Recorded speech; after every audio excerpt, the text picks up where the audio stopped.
Ternyata toko itu tutup dari bulan pertama, gitu lah. Karena dia merasa, Subhan nggak pernah ngecek. Jadi setiap kali buka, cuma ngunjukin, dia siap-siap, barang itu semua dipakai ngegelar ke kajian-kajian. Jadi persisnya, anggaplah sebulan gitu kan. Jadi dari mulai bulan kedua sampai bulan keempat, itu dia udah nggak pernah buka di toko. Di toko tuh ya benar-benar kosong gitu loh. Dia dari kajian ke kajian lebih besar, lebih untung, dan lebih cepat muternya tuh produk. Tapi saya nggak dikabarin.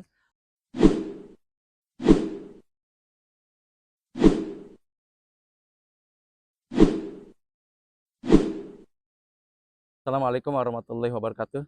Bismillah. Pagi ini kita angkat beku ya. Sudah cukup lama kita nggak angkat beku ya. Benturan kepentingan usaha dengan tema pengkhianatan kurang dari 3 bulan dalam manajemen toko herbal. Saya cerita dulu ya. Ceritanya kita bubaran nih dari perusahaan besar.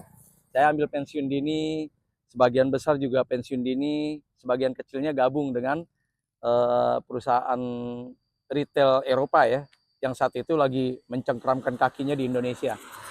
Nah, dapat sekitar seminggu atau 2 minggu gitu, selesai bubaran dari retail tersebut, saya dihubungi dengan mantan sebenarnya bukan manajemen saya dan bukan bawahan saya, cuma memang satu store, tapi level dan grade-nya di bawah saya, jadi bolehlah dibilang bawahan saya gitu ya, boleh juga gitu. Nah, telepon namanya si Anas gitu kan. Terus telepon juga ikutan sesudah Anas namanya Imam. Telepon juga sesudah Imam namanya Kamelia. Saat itu Kamelia sudah nikah dengan si Anas. Di posisi yang berbeda, di store yang berbeda, di waktu yang berbeda, di hari yang sama. Pak Subhan, ya kalau si Anas Pak Subhan. Kalau Imam sama si Kamelia biasa manggilnya bos. Ada dana gak? Berapa? 30 sampai 40. Oh iya udah. Kan saya baru dapat pensiun dini ya. Oke. Kapan bisa diambil? Ya, ayo ketemuan di Bintaro ya, di MRBJ, Masjid Raya Bintaro Jaya. Oke. Waduh, tapi saya lagi jauh ya, nggak apa-apa, sesempatnya. Asar atau maghrib nggak apa-apa. Pokoknya udah dikit lagi sampai MRBJ, kabari saya dari Kebayoran langsung ke MRBJ gitu kan. Akhirnya saya pikir karena penting dan genting, yaudah deh, saya sekarang aja deh gitu kan. Berarti deket asar tuh. Pas saya sampai bener udah nyampe si Anas di lantai 2. Saya butuh di awal 30 dulu Pak Subhan. Apa ini proyeknya? Saya bikin toko herbal. Namanya Toko Tibun Nabawi. Oh keren tuh namanya. Oke. Terus 3 yang kita tawarkan. Pertama, semua herbal terbaik. Yang kedua, teh Mesir. Namanya apa saya lupa. Teh Mesir tuh. Oh Rosella ya. Rosella, teh yang terbaik di Indonesia dari grupnya siapa gitu. Namanya teh Rosella gitu.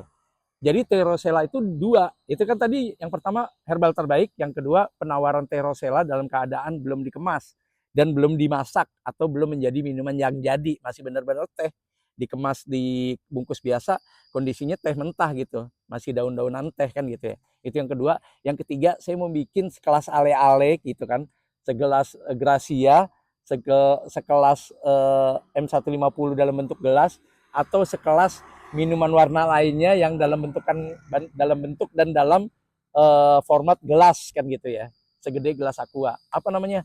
Ya teh Rosella yang sudah matang, tinggal minum. Kita jual 2.000 sampai 3.000. Keren tuh, itu keren banget. Nah peralatannya sekitar 10 juta kalau yang bagus gitu, tapi kalau yang second 2 juta 3 juta, udah sekalian aja yang bagus gitu, berarti 40 Pas Ban. Ya udah, oke kita ambil ATM apa kita ke bank nih?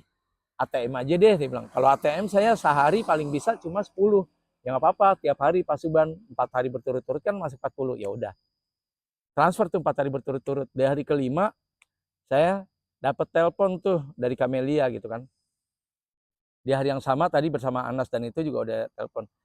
Bos, makasih ya. Alhamdulillah nih suami saya udah mulai ngerancang nih di pos pengumben. Nah, udah ada nih bekas saudaranya nggak dilanjut, saya lanjut kan gitu ya.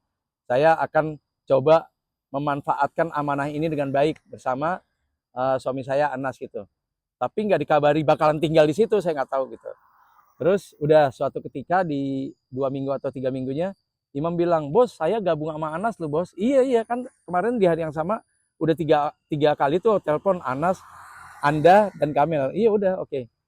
Tapi si Kamil sama anaknya sama Anas suaminya tinggal di situ bos. Ya no problem kalau masih ada tempat gitu. Yang penting cost operationnya jangan masuk ke kita. Karena kan saya nggak pernah menyetujui bahwa karyawan tinggal di situ pakai penopang cost operation kita. Kita baru mulai merintis. Numpang doang no problem. Kerusakan cost operation dan pembebanan biaya keseharian dia sekeluarga ya tanggung sendiri. Kan kita bagi hasil nih. Jangan diambil dari cost operation toko ya gitu. Oke. Berjalan tuh 1, 2, 3, 4 bulan mulai tuh gonjang-ganjing. Ternyata apa? Ternyata toko sering tutup. Ya gitu ya. Ternyata toko itu tutup dari bulan pertama. Gitu lah. Karena dia merasa, Suban nggak pernah ngecek. Jadi setiap kali buka, cuma ngunjukin, dia siap-siap, barang itu semua dipakai ngegelar ke kajian-kajian. Jadi persisnya, anggaplah sebulan gitu kan. Jadi dari mulai bulan kedua sampai bulan keempat, itu dia udah nggak pernah buka di toko. Di toko tuh ya benar-benar kosong gitu loh. Dia dari kajian ke kajian lebih besar, lebih untung, dan lebih cepat muternya tuh produk. Tapi saya nggak dikabarin. Sampai akhirnya saya coba mau ngejebak sih tadinya. Cuma sayanya juga lupa. Suatu saat saya diingatkan sama teman saya, toko herbal lu baik-baik aja. Oh iya, gue lupa. Saya panggil tuh. Udah mulai nggak mau dipanggil. Di telepon juga udah susah. Ngangkatnya lama gitu. Saat itu masih SMS ya. Belum ada WhatsApp ya. Udah ada BlackBerry tapi saya belum pakai BlackBerry ya. Belum ada ya. 2008 belum ada kalau nggak salah ya. Iya kalau nggak salah belum ada deh 2008. Nggak tahu deh, saya lupa deh. Saya pokoknya ngandelin telepon sama SMS. Susah banget di SMS nggak jawab-jawab, di telepon jawab tapi lambat gitu. Ya sampai akhirnya saya putuskan saya datang deh di bulan ke-6 kurang lebih ya. Gak taunya bulan ke-6 berubah menjadi toko Lapis Surabaya. Kata Lapis Surabaya ini dalam jalan 2 bulan saya. Maksudnya over kontrak? Iya. Aduh. Terus dia kemana? Nggak tahu. Aduh. Akhirnya kan saya ke orang tuanya kan. Saya sebelum ke orang tuanya saya telepon imam nggak tahu. Saya cuma sebulan. Terus saya suruh ikut keliling. Terus akhirnya saya misalkan diri ngambil barang dari dia. Saya ngelapak di tempat lain, ngegelar tempat lain. Terus anak istrinya nggak tahu. Kamu nggak tahu? Ya karena dengar-dengar katanya dititip ke mertuanya. Oh gitu, udah saya ke mertuanya dulu deh sebelum ke orang tuanya karena orang tuanya jauh. Ternyata ada orang mertuanya nggak ada tuh, anak saya Kamil dan cucu saya nggak ada gitu. Tapi katanya udah pisah sama mantu saya. Saya bingung jaga. Ya udah saya ke orang tuanya Anas. Pas saya datang, udah nih rumah ambil aja. Rumahnya depan saya sekolah. Kebayang kan depan saya sekolah 400 meter berapa puluh m tuh depan saya sekolah bro. Jalan utamanya bayaran nama, Masya Allah. Nggak usah Pak, uang saya dipakai anak Bapak cuma 40 sampai anggaplah 60 gitu. Masa Bapak kasih sertifikat rumah? Saya udah pusing Pak Suban. Banyak teman-teman ngaji, nagih katanya Anas bawa ini, bawa itu. Ternyata sekarang bos yang paling disegani di keluarga saya, bosnya Anas, Pak Suban, kena juga. Terus gimana Pak? Iya saya juga nggak tahu Anas sekarang di mana. Kamil dan anak-anaknya, saya juga nggak tahu tuh jadi berantakan rumah tangganya, bisnisnya nggak jelas. Jadi bukan cuma saya yang nagih, iya banyak yang nagih. Ya kalau Pak Suban memang udah nggak bisa sabar untuk saya cariin gimana menggantikan dana Pak Suban dan modal yang dibawa kabur atau dibawa lari putra saya, ya ini SHM. Tapi izinkan saya untuk tetap tinggal di sini. Enggak. Itu nggak perlu SHM. Buat saya itu kemahalan jauh lebih besar daripada jumlah uang yang saya titipkan pada Anas. Sudah, lupakanlah itu.